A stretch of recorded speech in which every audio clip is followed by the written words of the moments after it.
9 мамыр Кеңес одағының фашистік Германияны жеңген жеңіс күні. Сонау тарихи күннен бері міне 75 жыл өтті.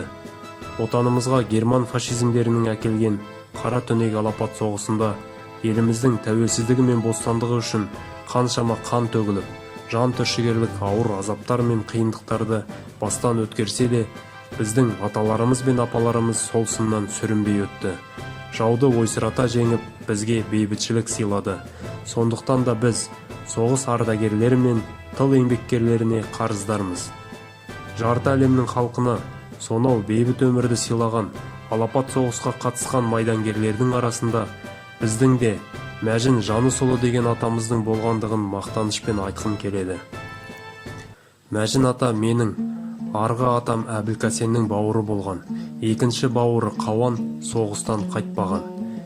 Мен мектепке алғаш барған кездері Мәжін атамыз біздің үйге атпен келіп тұратын, кеудесінде сылдырлаған медальдар, аяғында қара хром етік, құлағында есту үшін салған аппараты болғандығы есімде қалыпты.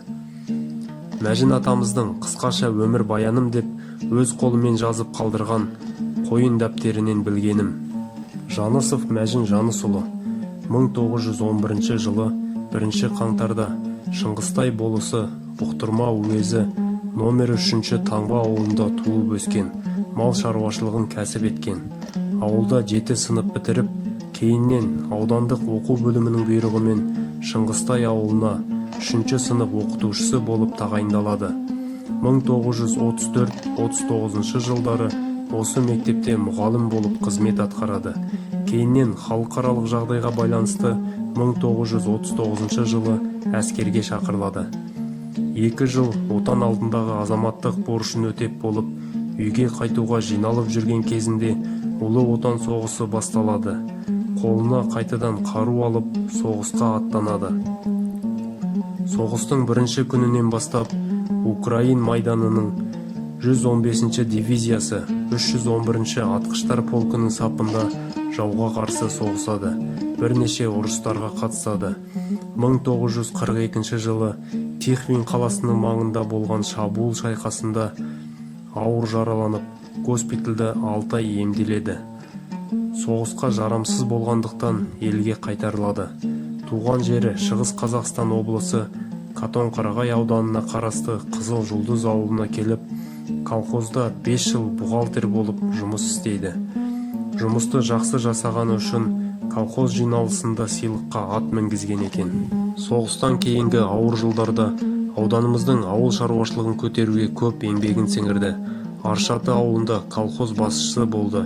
Талай жылдар аудандық баспахананың меңгерушісі, Қызыл Отау меңгерушісі болып қызмет атқарады. Жолдасы Нығманова Қайнимен 8 бала тәрбиелеп жеткізді. Атамыздың қойын дәптерінде өзі шығарған бірнеше өлеңдері де бар екен. Сол шығармаларының бірі майдан кезінде жазған армияда өлеңі. Самолеттер зуылдайды аспан менен, қолыңнан не келеді сасқан менен. Бір Алла бір өлімге жазған болса, өлімнен құтылмайсың қашқан менен. Шығыс пенен батысты араладым, отан қорғап кеудемнен жараландым. Өзімнің қатарымнан кейін қалып, жатып ішер жалқаумын деп қапа болдым. Күн туды аман есен үйге қайтар, бастан кешкен сұмдықтың бәрін айтар. Ысылып тең құрбыңның алды болсаң, көргенде көріскендер басын шайқар. Не білгір, не данышпан бәрі барды, жастары да арасында қарттары бар. Жеңіспенен оралған үлкен олжа, бас қосып міне отырмыз бәрің менен. Жасасын 9 май жеңіс күні, тілеген бүкіл халық күні түні.